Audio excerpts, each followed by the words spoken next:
à nos auditeurs avant que nous puissions commencer cet entretien. Oui, je suis Serge Bell.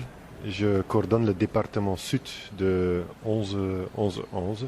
J'ai travaillé avant aussi pour Médecins sans frontières dans la région. Et voilà, maintenant, je suis ici au Burundi. 11-11-11, une grande coalition. Qu'est-ce que nos auditeurs peuvent retenir de 11-11-11 11-11-11, en effet, est une grande coalition de toutes ces organisations en Flandre qui s'occupent avec la problématique ou la dynamique de développement.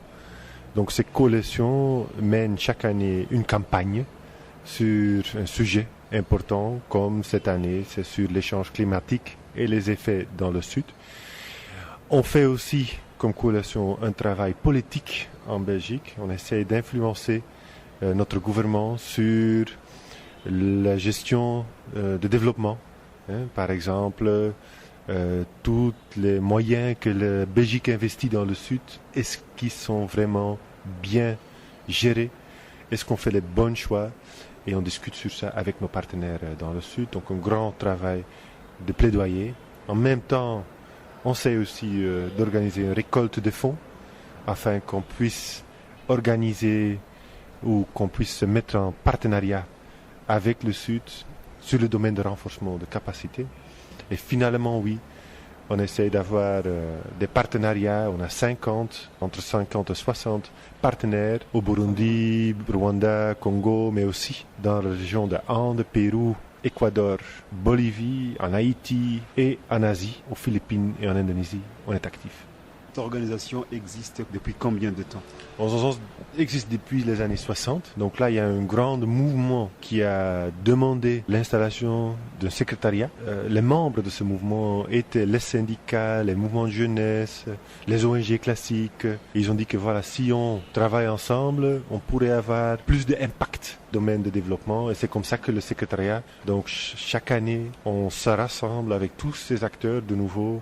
Et on décide sur quelle campagne commune qu'on va organiser en Belgique, plaidoyer qu'on va organiser pour augmenter notre impact là. Il y a quelques années, cette campagne a été menée en collaboration avec les organisations des Grands Lacs, le Rwanda, le Burundi et le Congo, n'est-ce pas? Oui, correctement. Donc on pense là, c'est pas seulement bien d'aller en coalition avec nos membres en Belgique, mais on peut se renforcer encore beaucoup mieux si on se met en association avec nos partenaires ici dans le Sud. Et en effet, sur le thème d'agriculture, on a trouvé qu'on est d'accord qu'il n'y a pas assez des moyens pour le secteur d'agriculture parce que c'est tellement important pour la région. Voilà, on a aussi mené des campagnes ici dans la région pour demander à nos gouvernements ici d'investir plus dans l'agriculture. Et on peut dire que voilà, c'était quand même une bonne campagne. On a pu faire un travail de sensibilisation, que le message est bien passé à des niveaux politiques qui sont à pouvoir de décider sur ces sujets. Et avant peut-être de quitter 11-11-11, certains se posent beaucoup de questions. Le pourquoi de ce nom, de cette dénomination? En fait, c'est lié avec les 3 chiffres. C'est 11 heures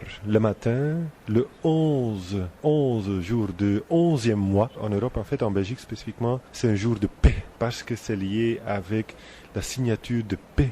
Après la Première Guerre mondiale, c'était à ce jour même que ce mouvement, toutes ces organisations en Belgique se sont réunies le 11 novembre à 11 heures pour dire que voilà, si on veut vraiment la paix dans le monde, il faut qu'on travaille sur le problème de injustice. Quelque part symbolique, la paix. C'est pour ça qu'on a choisi le 11-11-11. Alors nous passons à l'autre question.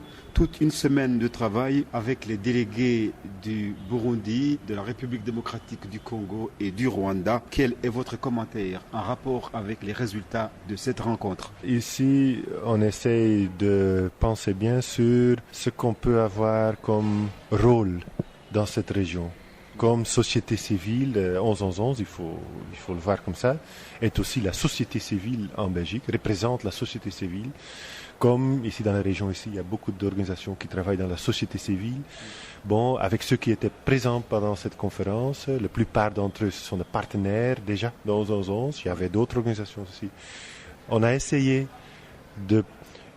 d'avoir une réflexion sur notre rôle parce que le monde est en train de changer actuellement. Il y a beaucoup de crises, une crise financière, il y a des crises de gouvernance, de crises d'espace démocratique, il y a des crises d'échange climatique.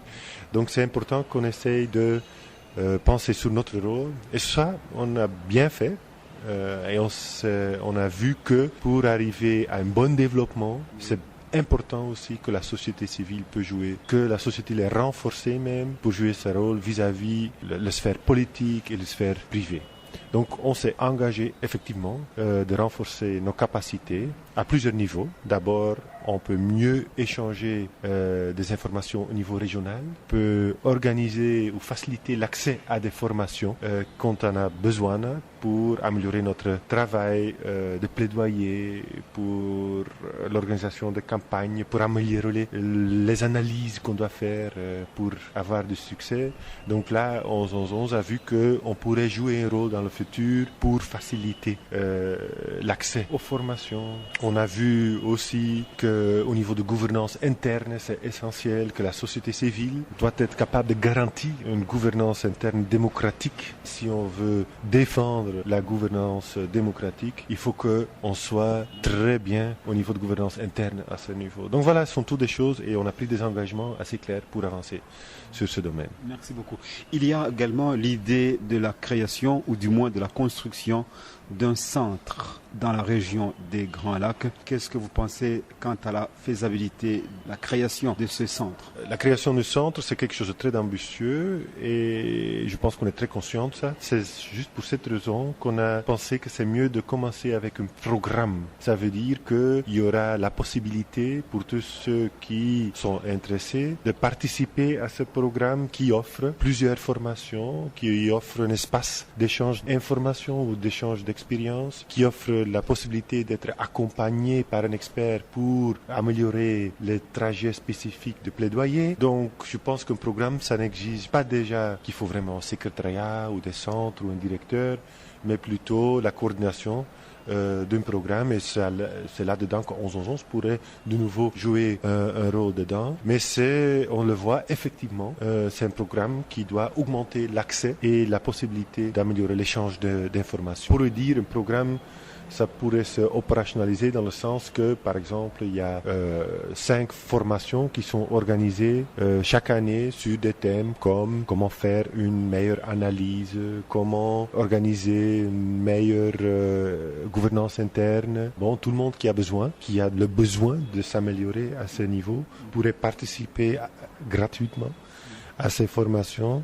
Et à l'autre côté, c'est normal, je pense qu'il y a des garanties de ces organisations qui participent à ce programme, qui garantissent aussi qu'ils vont s'améliorer, qu'ils vont faire quelque chose avec l'acquis et qui vont vraiment s'engager à des autres résultats. Au début, je ne pense pas que c'est nécessaire qu'il y ait vraiment structure. Peut-être, si ça pourrait faciliter le travail ou l'accès aux formations, peut-être ça pourrait être créé plus tard. Après avoir identifié les différents défis auxquels ils sont confrontés, ils ont fini par tenir des engagements. Avez-vous une appréciation quant aux engagements tenus par les délégués des organisations dans les différents pays? Oui, on a discuté sur différents niveaux ici pendant cette conférence. D'abord au niveau organisationnel, deuxième niveau c'était au niveau national et le troisième niveau c'est au niveau régional. Donc je pense d'abord, il y a beaucoup de choses, c'est un trajet déjà long qu'on a parcouru depuis 4-5 mois. Il y a beaucoup de choses qui ont sorti qui sont très utiles pour chaque organisation.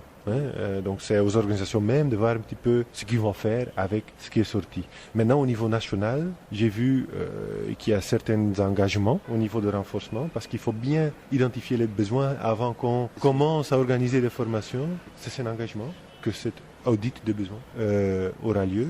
Il y a un autre engagement au niveau national, c'est qu'il y aura une concertation sur l'agenda politique. Donc on va se mettre beaucoup plus en réseau pour suivre l'agenda politique dans le pays, ça c'est un bon engagement aussi, je trouve. Et au niveau régional, c'est un petit peu la même chose là. Concertation au niveau de l'agenda politique au niveau régional, parce que là, il y a le CPGL qui pourrait être intéressant de voir comment est-ce qu'on pourrait passer le message de la société civile à ce niveau aussi. Pour parvenir à toutes les réalisations et à tenir leurs engagements, il faut que 11-11 intervienne. Vous avez aussi tenu des engagements. Est-ce que nos auditeurs peuvent connaître ces engagements? En fait, à l'interne de 11-11, on a finalisé une discussion maintenant sur notre plan stratégique. Et là, on a pris l'engagement de rester actif dans la région ici jusqu'en 2022. 2019.